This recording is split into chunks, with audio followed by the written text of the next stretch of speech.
Hey everybody, welcome back to a whole new episode of Stefan's Kitchen, and this time we're continuing on with Let's Cook Thanksgiving. Boiled vegetables, the traditional way of making our dinner, which is Newfoundland cooked dinner. So some of my followers are gonna know what all this stuff is. Like the first thing here we have is a piece of boneless salt beef. Now usually we get our salt beef with bone in it. It's not usually boneless, and we usually get it in big buckets. Sometimes you can get, I think it's 13 kilogram buckets. I'm not 100% sure.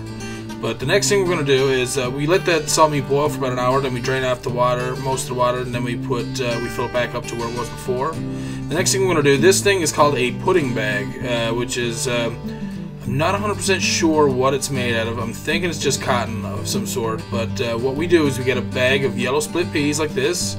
We'll just open up the bag of split peas and put them into this pudding bag, and then we'll take a little bit of twine like this, and we'll just tie a knot around the outside of the bag so that these peas don't slip out. Now what you want to do is you want to leave it a little bit loose so that there's room in there for, there's extra room in there besides the peas itself, so that way when the peas take in all that water, it'll expand and be able to fill the bag, and then that way you're not left with a hard rock of peas. Now, this is what we call turnip. This is actually rutabaga. We usually boil this up as well, and when we boil it, we usually mash it up, and it all depends on how the rutabaga tastes. Like sometimes you can get them and they're really sweet, like turnips, and other times when you get them, they can be really bitter. So we add a little bit of sugar. But we usually add some salt, pepper, and butter to the mash itself, just like you would with mashed potatoes. And it comes out pretty good. But like I said, if it's bitter, we usually add the bit of sugar to make it taste a bit better. So, because it's a traditional Newfoundland cooked dinner, I have my salt beef in there, I have my peas pudding in there. Next is a half a head of cabbage. There's only two of us, and neither one of us actually eat the boiled cabbage, but it does add a lot of flavor and taste to not only the dinner itself and the other vegetables, but to the gravy.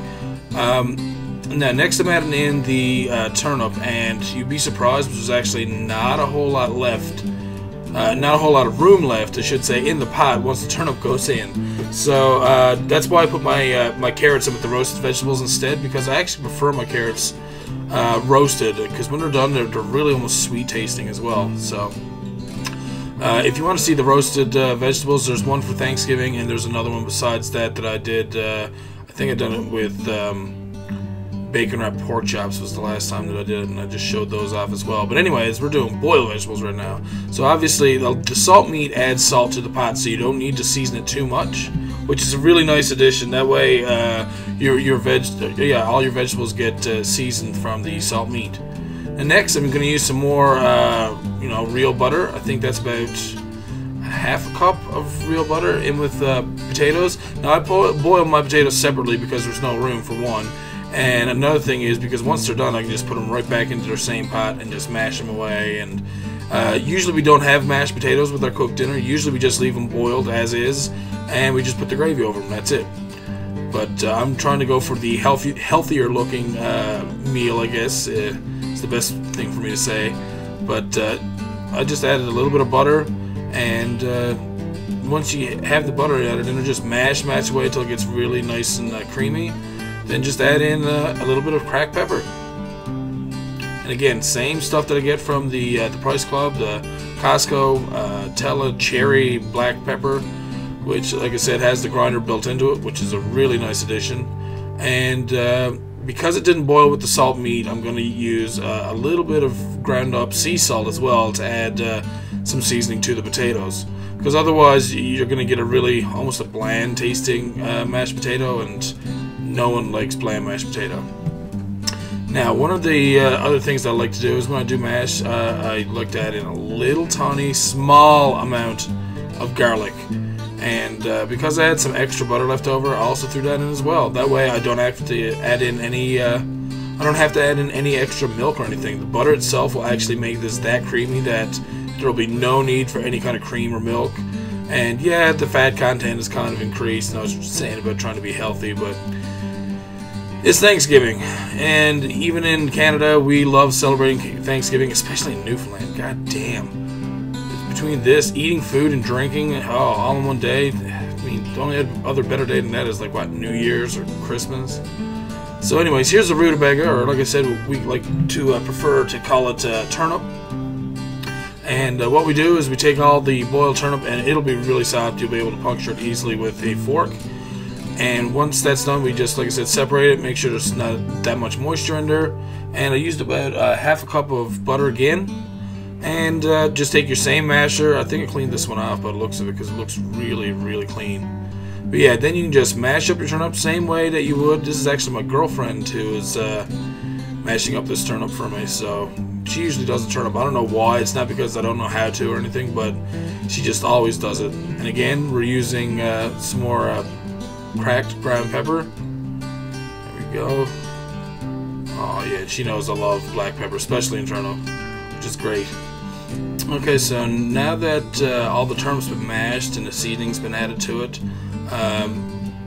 like I said, what you're going to want to do is, you know, mash in your seasoning and then actually go in and taste your turnip. As you can see she's doing here. She's tasting it. She's going to check and see if it's bitter or not. If it's not bitter, then she doesn't have to do anything else. She just has to take the masher out and we're good to go. Because it was a bit bitter, she added a little tiny bit of sugar, not too much. It looks like she's adding a lot, but she really isn't. That's like maybe half a teaspoon to a teaspoon at most. And like I said, you don't want to add too much because then you're just going to be eating gritty sugar in a vegetable, which is really weird. And she knows exactly how to do it properly, so she just added the right amount. It's still nice and hot, so that sugar should blend in well with the turnip itself. And again, just take another taste and see if it's fine. Now, next is our peas pudding, and as easy as it was to make, it's as easy. That's pretty much it. There's not a whole lot to it. We're pretty easy people to get along with. Once the yellow split peas are all cooked like this, all we do is we add in margarine. Now, the reason I add in margarine is, well, one, I probably ran out of real butter, and the second is that because it's an oil-based margarine, what will happen is that it'll make the peas pudding really creamy, and it won't stick to itself as much, so the creaminess will stay in it the whole time. Plus the added butter itself will make it taste really awesome. It's really nice. We usually just add butter and a bit of pepper, and that's pretty much it.